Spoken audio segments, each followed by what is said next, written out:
में आपको मर्जर का पूरा मतलब बता चुका था कि जब ए लिमिटेड और बी लिमिटेड दोनों साथ में मिलकर नई कंपनी बनाती, कौन सी, एबी लिमिटेड। कैसे कैलकुलेशन होती है, क्वेश्चन स्टार्ट करते हैं। क्वेश्चन नंबर 3, बहुत ध्यान से पढ़ना। Question number 3, balance sheet of Ram and Shyam limited. Question कौन से वाला है, राम और श्याम वाला। बैलेंस शीट अगर क्वेश्चन इधर उधर मिले तो देख लेना, राम और श्याम वाला क्वेश्चन है। राम और श्याम की आपको बैलेंस शीट दे रखी है, नीचे पढ़ना। पहले हमेशा इस अमालगमेशन के क्वेश्चन को करने की क्या ट्रिक है, नीचे पढ़ना, बैलेंस शीट के नीचे। एक नई कंपनी बना दी इन्होंने और नई कंपनी का क्या नाम रखा, आरएस लिमिटेड। एक नई कंपनी बना दी, नई कंपनी का क्या नाम रखा, आरएस लिमिटेड। तो राम और श्याम तो हो गए ट्रांसफरर और आरएस लिमिटेड क्या हो गई, ट्रांसफरी। और आगे साफ साफ लिखा हुआ है in the nature of merger, book में अंडरलाइन कर देना in the nature of merger को, ठीक है। राम एंड श्याम लिमिटेड 1 अप्रैल 2016 के दिन हो गई। आरएस लिमिटेड ने इक्विटी शेयर इशू किए और एक शेयर की वैल्यू क्या रखी है, 100 रुपए, ताकि दोनों का कंप्लीट हो जाए। अब आपको पूछा है कि परचेज कंसिडरेशन कितना होगा, कैसे क्या कैलकुलेशन होगी, आज वो करते हैं।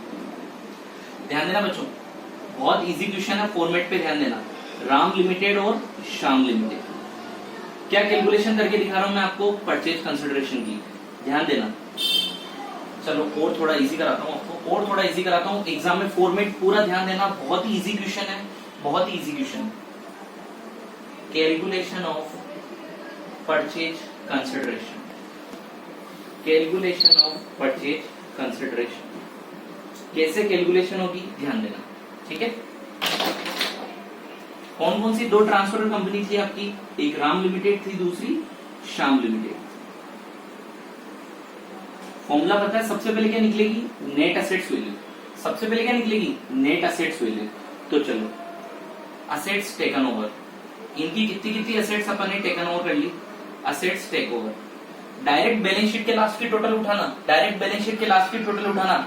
राम की कितनी लेके गया है, 36,10,000। राम की कितनी लेके गया, 36,10,000। और श्याम की कितनी लेके गया, 48,20,000। श्याम की कितनी लेके गया, 48,20,000। माइनस करो लाइबिलिटीज टेकन ओवर। लाइबिलिटीज में कौन कौन सी लेनी है, ध्यान रखना, केवल करंट और नॉन करंट, केवल करंट और नॉन करंट दे रखा है। करंट लाइबिलिटीज में क्रेडिटर और डिबेंचर, दोनों को जोड़ के लिख रहा हूं मैं, दोनों को जोड़ के लिख रहा हूं मैं, 5,60,000। और इधर भी दोनों को जोड़ के लिख रहा हूं 8 लाख, 5,60,000 और 8 लाख। चलो ये आ जाएगी क्या आपकी नेट असेट्स वैल्यू। फॉर्मेट को ध्यान रखना, फॉर्मेट को ध्यान रखना, आंसर ऑटोमेटिक आएगा। ये आ गई आपकी नेट असेट्स वैल्यू। लेस करो, कितनी बच रही, कितनी बच रही, कितनी बच रही, इधर तो बची है आपकी 40,20,000। इधर कितनी बच रही है आपकी, बताओ। 36,10,000 में से 5,60,000 गए, ये बचा शायद आपका 30,50,000, 30,50,000 नेट असेट्स वैल्यू। इसमें से अब अपन लेस कर देंगे अपना क्या, ऑल रिजर्व, दोनों का reserve and surplus, reserve and surplus less कर देंगे। डिटेल देने की जरूरत नहीं है, डिटेल देने की जरूरत नहीं है, डायरेक्ट कैलकुलेटर पे टोटल कर लो। राम लिमिटेड का देखना, 6 lakh plus 2 lakh plus 1 lakh plus 1.5 lakh, 4 चीजें आ रही है। 6 + 2 8 और 1 9 और 1 1.5 10.5 लाख, 10.5 लाख के राम लिमिटेड के रिजर्व आ चुके हैं। श्याम लिमिटेड में भी 4 है, 10 + 3 13 प्लस 1 20, 14 20 प्लस 2 16 20, 16,20,000 इधर लेस कर।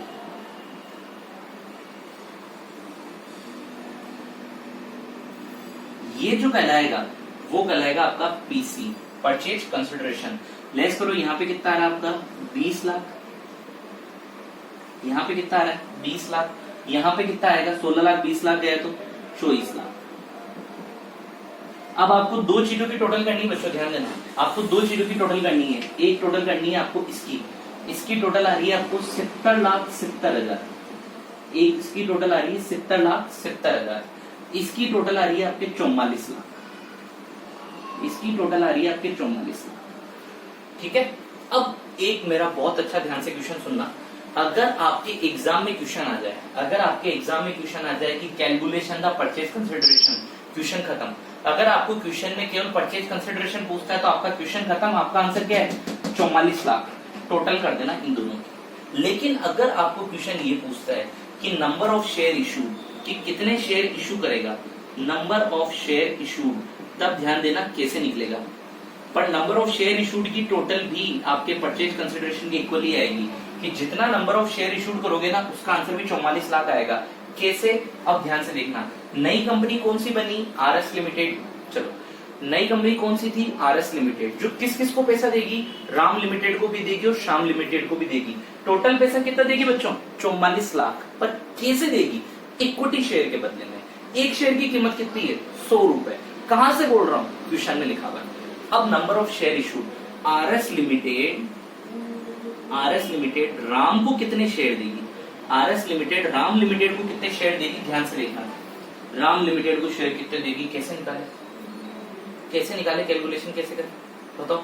थोड़ा सा दिमाग लगाओ। आरएस लिमिटेड और राम लिमिटेड को पैसा देगा, वो कैसे निकलेगा? ध्यान से, 30,50,000 30,50,000 टोटल नेट असेट्स वैल्यू थी किसकी? राम लिमिटेड की। और टोटल नेट असेट्स वैल्यू क्या थी दोनों की? 70,70,000 इंटू टोटल परचेज कंसिडरेशन कितना था? 44 लाख। तो फॉर्मूला क्या बनता है नंबर ऑफ शेयर इशू करने का? Net assets value. फॉर्मूला क्या बनता है? फॉर्मूला लिख लेना। फॉर्मूला बनता है आपका net assets value upon total net assets value upon total net assets value into PC. ये फॉर्मूला बनता है, ध्यान देना। तो net assets value Ram limited की कितनी थी? 30,50,000। टोटल नेट असेट्स वैल्यू कितनी? 70 लाख इंटू 44 लाख। आपका आंसर आ जाएगा 18,98,161। 18,98,161। ये किसका पीसी है? राम लिमिटेड का। और ये शाम को कितना देगा? शाम को कितना देगा देखना, 40,20,000 उसकी नेट असेट्स वैल्यू थी, divided total net assets value कितनी थी? 70,70,000 इंटू टोटल पीसी कितना बना आपका? 44 लाख। ये वैल्यू यहाँ पे आपकी आ जाएगी 25,01,839। खत्म काम। ये आ गया इनका पीसी। और इन दोनों की टोटल करके देख लेना बच्चों, आपका 44 लाख ही आ रहा है। इन दोनों की टोटल करके देख लेना, आपका 44 लाख ही आ रहा है। तो क्वेश्चन हमेशा आपको दो पूछता है, चाहे मेथड आपका मर्जर हो चाहे मेथड आपका परचेज हो, आपको हर टाइम पूरे कैलकुलेशन करना और दूसरा नंबर ऑफ शेयर निकालना। मर्जर मेथड में पीसी की कैलकुलेशन कैसे होगी? सबसे पहले निकालना पड़ता है